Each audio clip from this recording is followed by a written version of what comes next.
Hello viewers, আমি Sunny. Moving leaves চ্যানেলে সবাইকে স্বাগত। আজকে আমি আমার কর্মক্ষেত্রের উদ্দেশ্যে হাওড়ার উদ্দেশ্যে বাড়ি থেকে রওনা দিলাম। তো এবার থেকে এই ডেইলি আমার যাত্রা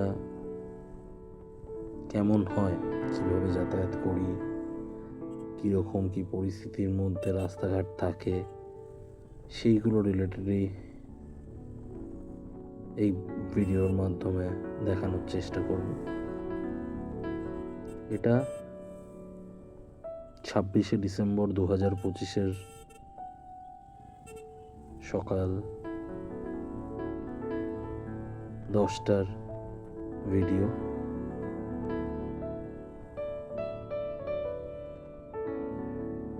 আমি কখনো কখনো বাড়ি থেকে বেরিয়ে অ্যাক্রোপলিসের সামনে থেকে সিমেন্স হয়ে, রুবি হয়ে, ভিআইপি বাজারের রাস্তা ধরে সায়েন্স সিটির সামনে দিয়ে মা ফ্লাইওভার ধরে হাওড়ার দিকে এগোই। সকালবেলা রাস্তাঘাট মোটামুটি ভালোই ট্রাফিক থাকে, জ্যাম হয় না ঠিকই, তবে ট্রাফিক ভালোই থাকে, গাড়ির চাপ থাকে মোটামুটি। কিন্তু তবুও তার মধ্যে দৈনন্দিন যাতায়াত করতে করতে একটা অভ্যেস তৈরি হয়ে যায়, ঠিক যেমন মানুষের জীবন।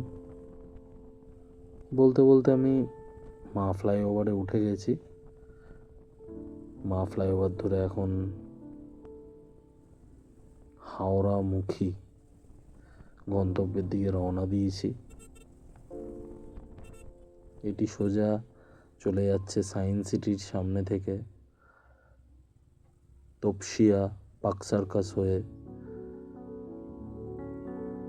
একটি কানেক্টর পার্ক সার্কাসে নামছে এবং একটি কানেক্টর এইচএসসি বোস ফ্লাইওভার হয়ে চলে যাচ্ছে। তা আমি এখন মোটামুটি পার্ক সার্কাসের কাছাকাছি আসছি, এখন আছি তপসিয়ার কাছাকাছি।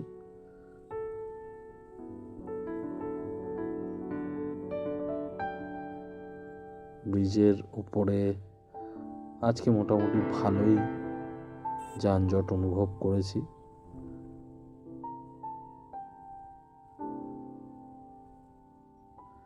এইটা ক্রস করলেই যানজটটা একটু কম পাবো।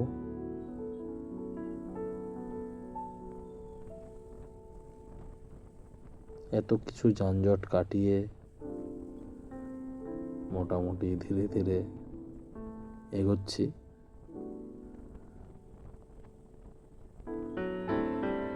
এখানে জীবনের চলার পথের তো ডেসক্রিপশন নেই, কিন্তু দৈনন্দিন যাতায়াতের যে ডেসক্রিপশন, আমাদের জীবনটাও ঠিক তেমনই হয়। আর এখন আমরা এইচএসসি বোস কানেক্টিং ফ্লাইওভারে পৌঁছে গেছি। এখন আমরা মিন্টু পার্কের কাছাকাছি প্রায়।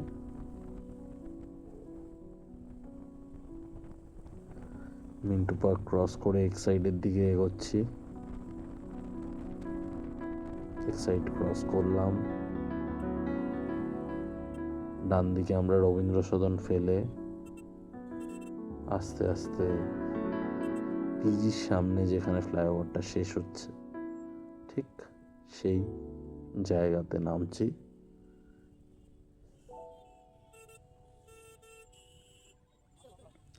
নেমে গেছি। সোজা রেস কোর্সকে ডান দিকে ফেলে দ্বিতীয় হুগলি সেতুর উদ্দেশ্যে রওনা দিয়েছি। ঠিক পিটিএস এর সিগন্যালটা একটু দাঁড়াতে হয়, রোজকার যাতায়াতে যারা করেন তারা প্রত্যেকেই জানেন। এবার আমি সোজা হাওড়ার উদ্দেশ্যে সেকেন্ড ফ্লাইওভারে অর্থাৎ দ্বিতীয় হুগলি সেতুতে উঠে পড়লাম এবং হাওড়ামুখী রাস্তাটা বেছে এগোতে থাকলাম।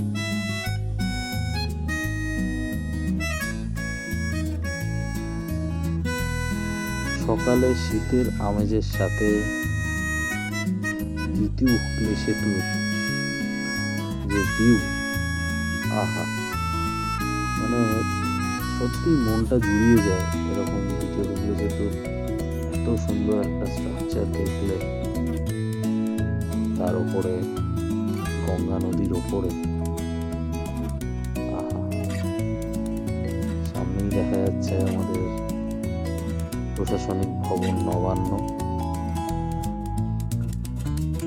আর তার আগে দ্বিতীয় হুগলি সেতুর টোল। এইবার আমি হাওড়ায় ঢুকে গেলাম কাজের মধ্যে।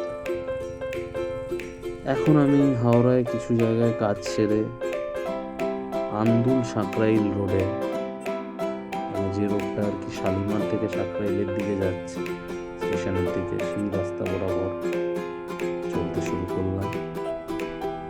রাস্তাটি বেশ ভালো লাগে আমার, কারণ আন্দুল মেন রোডটা যে হারে জ্যাম হয়, যানজট হয়, তো চলাফেরা করতে বেশ বেগ পেতে হয়। আমি তার থেকে এই রাস্তাটাকে ব্যক্তিগতভাবে খুব ভালো পছন্দ করি।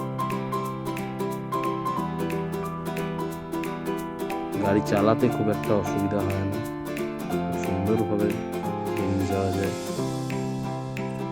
আস্তে আস্তে আমি সাঁকরাইলের দিকে এগোচ্ছি। আপনারা যারা এই রাস্তা দিয়ে রোজ যাতায়াত করেন তারা কম বেশি রাস্তাটির সাথে হয়তো পরিচিত।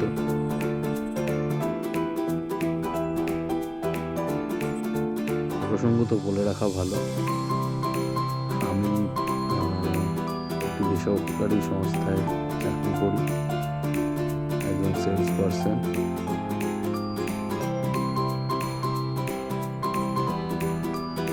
সেই সুবাদেই আমাকে হাওড়ায় কাজ করতে হয়।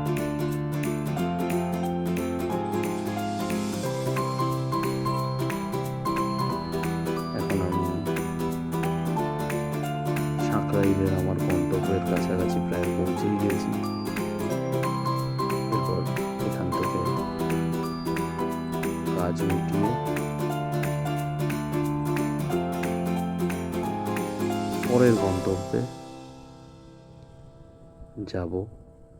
ওখানে কিছু কাজ মিটিয়ে সন্ধেবেলা বাকি কথা বলছি।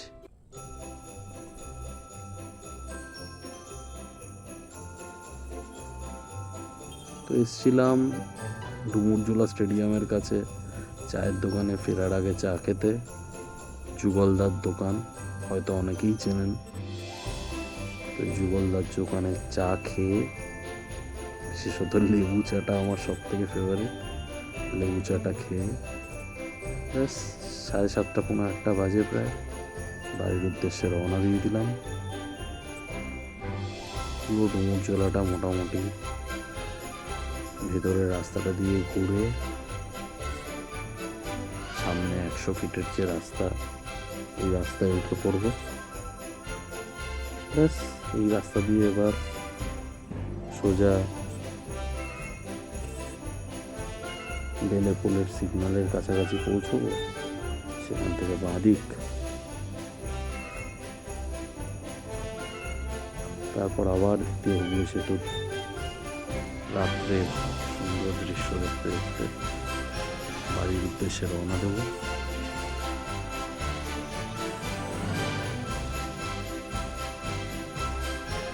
উঠে গেলাম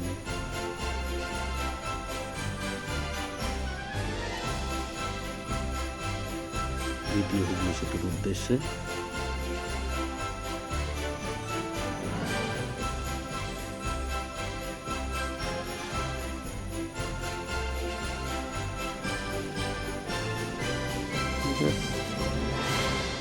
এই দ্বিতীয় হুগলি সেতুতে উঠে গেলাম। এইবার আস্তে আস্তে যত আমরা কলকাতার দিকে এগোবো তত আমরা একটু একটু করে দেখতে পাবো যে ক্রিসমাস মানে যীশু খ্রিস্টর জন্মদিন উপলক্ষে এবং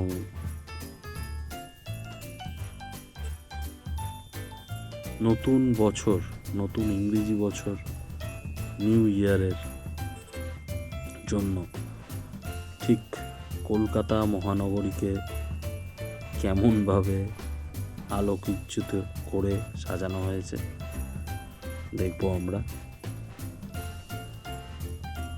মানে সত্যিই কলকাতার যে আলাদা মোহ সেটা মানতে হবে।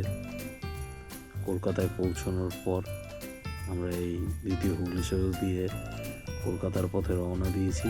বলে রাখা ভালো, দ্বিতীয় হুগলি সেতুতে ব্রিজের কিছু কাজের জন্য ফেরার দিকের বাঁ সাইডের অর্ধেক রাস্তাটা আটকানো আছে ব্রিজের কিছু মেরামতির জন্য। বেশ দীর্ঘ অনেক দিন যাবৎ, তো ওইভাবেই ফিরতে হয়। আমি নামার পথে ডান দিকের লেনটায় চলে যাব, যেটি এজিসি বোস রোডের দিকে যাচ্ছে। ব্যাস পৌঁছে গেলাম। বাঁ দিকে রেস কোর্সের গা ঘেঁষে নেমে পড়লাম।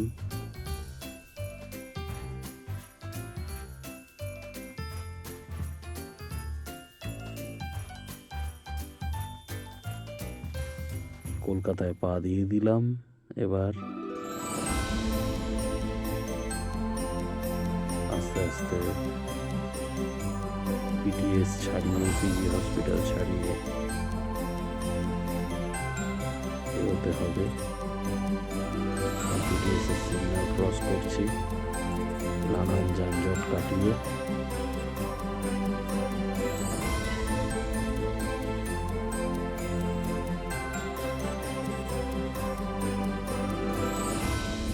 আর একটু এগোলেই আমরা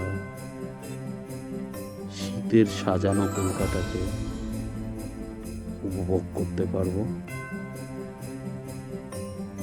বলে রাখা ভালো, আমি পার্ক স্ট্রিট যাইনি। পার্ক স্ট্রিটের এই ক্রিসমাস এবং নিউ ইয়ারে অত্যন্ত ভিড় হয়।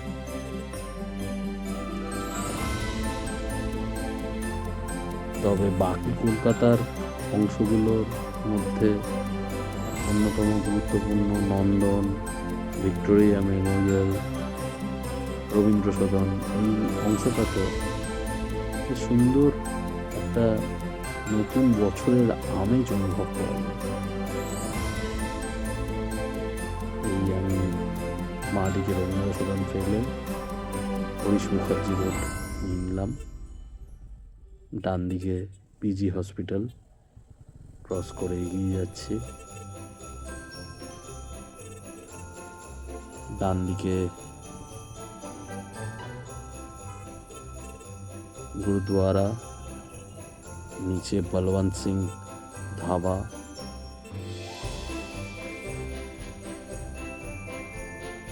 এইবার বুঝতে পারছেন যে আমরা কলকাতায় কিন্তু ভালোভাবে নতুন বছরের আমেজের মধ্যে কিন্তু ঢুকে গেছি। আশা করি আলোকসজ্জা, লাইটিং দেখে বুঝতেই পারছেন। এই রাস্তাটি সোজা চলে যাচ্ছে কালীঘাট। দেখতে থাকুন, আমি ওই রাস্তা ধরেই ফিরবো। হরিশ মুখার্জি পার্কের কাছাকাছি।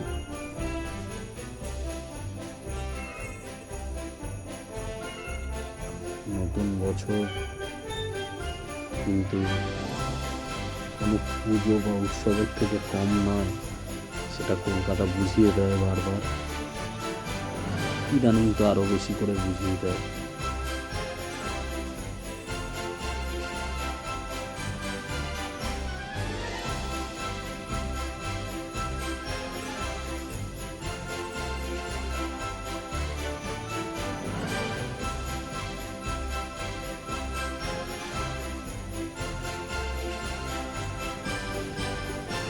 কলকাতায় যতই যানজট হোক যাই হোক, এই আমেজটা কিন্তু মানুষের রিচার্জ করতে অনেকটা হেল্প করে। আমি চলে এলাম প্রায় কালীঘাটের মূল গেট। ডান দিক গেলেই মায়ের মন্দির, বাঁদিকে ঘুরে গেলাম।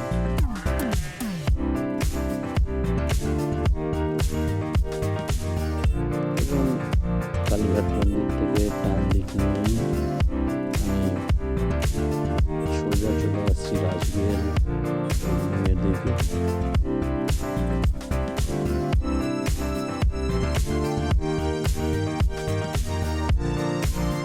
ইচ্ছা আছে ফিরবো সাদা নদীর রাস্তা দিয়ে।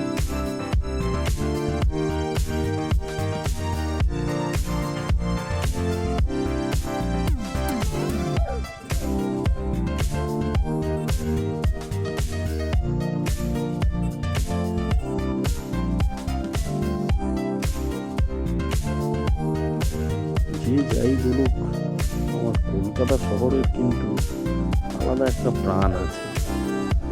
এই সাদান এভিনিউতে ঢুকলাম, সেখানেও দুর্দান্ত আলোকসজ্জা। এটা কোনো পুজো নয়, এটা নিউ ইয়ার আসছে, আর একটা আনন্দের ছোঁয়া মাত্র।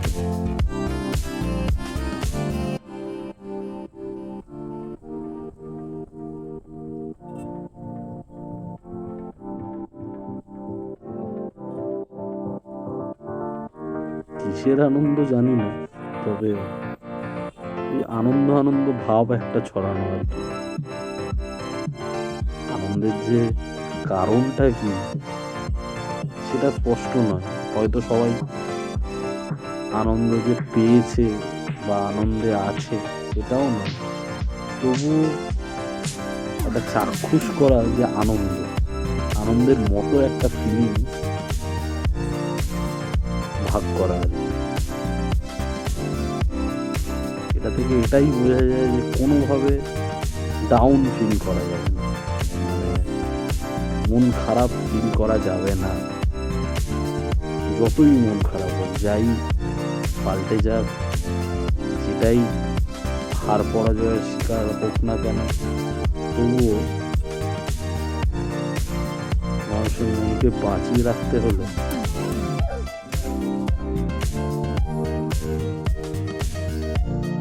কলকাতা একটা গুরুত্বপূর্ণ ভূমিকা। অনেক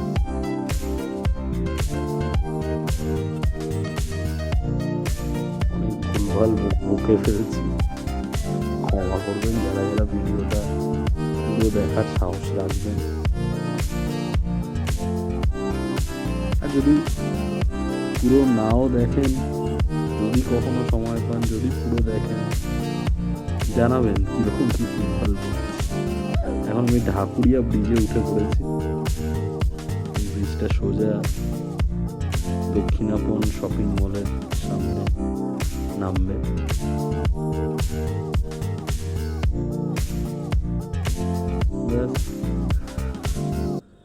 এই দক্ষিণাপনের সামনে সিগন্যালটায় দাঁড়ালাম।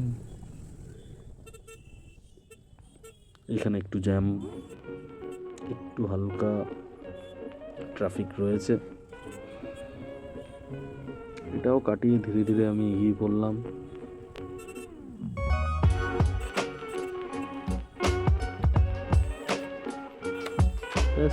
সামনে দাঁড়িয়ে পড়ল।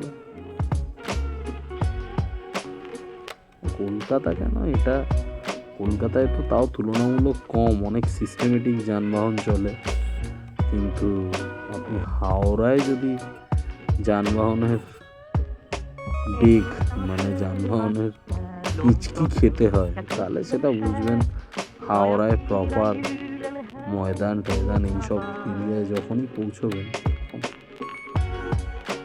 এখন দেখতে দেখতে যাদবপুর থানার প্রায় কাছাকাছি এসে পৌঁছেছি। যাদবপুর থানা থেকে আমি বাঁদিকে ঢুকবো, সোজা অভিষিক্তার রাস্তাটা ধরবো। দেখা যাচ্ছে অভিষিক্তার রাস্তাটা কেমন রয়েছে। যাদবপুর থানাকে ডান দিকে ফেলে আমি বাঁ দিকে টার্ন নিয়ে অভিষিক্তার রাস্তা ধরলাম। ঠিকঠাকই রাস্তা রয়েছে এখনো অবধি।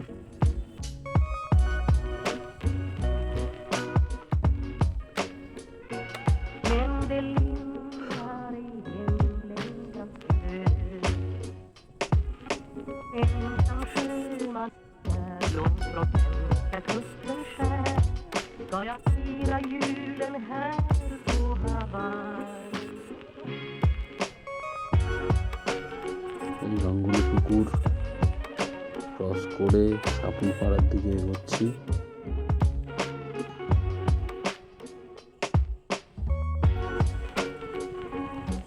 একটু জল তেষ্টা পেয়েছে, দেখছি মাঝে গাড়িটা যদি একটু সাইড করা যায় সাইড করে নেব।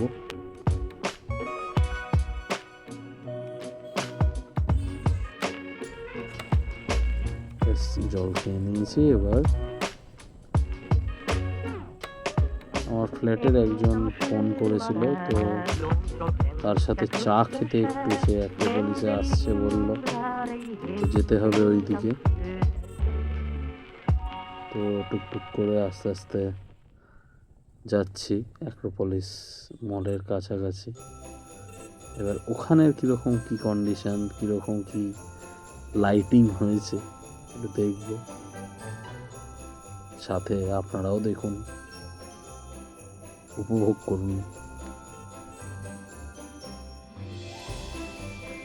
এখানে আবার একটি অ্যালসেশিয়ান এবং রাস্তার কিছু কুকুরের মধ্যে হালকা একটু বিবাদ লেগেছিল, তবে সেই সব কাটিয়ে আমি আমার গন্তব্যের উদ্দেশ্যে দৃঢ়ভাবে এগোচ্ছি।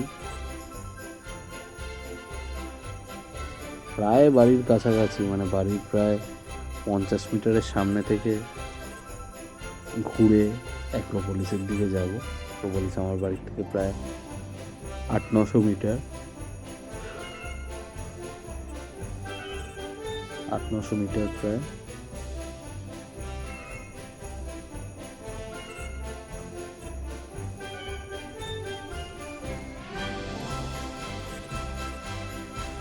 ঠান্ডাটা বেশ ভালো পড়েছে, ঠিক মে জুন মাসে বা মার্চ মাসের শেষের দিকে গ্যাংটক গেলে একটা যেরকম সুন্দর 12-14 ডিগ্রির একটা চিল ঠান্ডা পাওয়া যায়, ওই চিল ঠান্ডাটাই ঠিক পাওয়া যাচ্ছে, সুন্দর আমেজ। আচ্ছা, বলতে বলতে আমি চলে এলাম ফুড গলি অ্যাক্রোপলিসের বাঁ দিকে। দেখুন, অ্যাক্রোপলিস যেতে গেলে বাঁ দিকে যে পড়েছে সমস্ত হচ্ছে খাবারের দোকান, সুন্দর সুন্দর ডান দিক বাঁ দিক মিলিয়ে এসে গেলাম অ্যাক্রোপলিস মল। তো মোটামুটি অ্যাক্রোপলিস মলের এই সিগন্যালটা একটু দাঁড়ালাম, আর এটাই আমার আজকের শেষ গন্তব্য। এরপর আবার ব্যাক করে বাড়ি ঢুকে যাব। আজকের মতো ভিডিও এই পর্যন্তই। মুভিং লাইফ দেখতে থাকুন, লাইক, কমেন্ট, সাবস্ক্রাইব করতে ভুলবেন না। Thank you.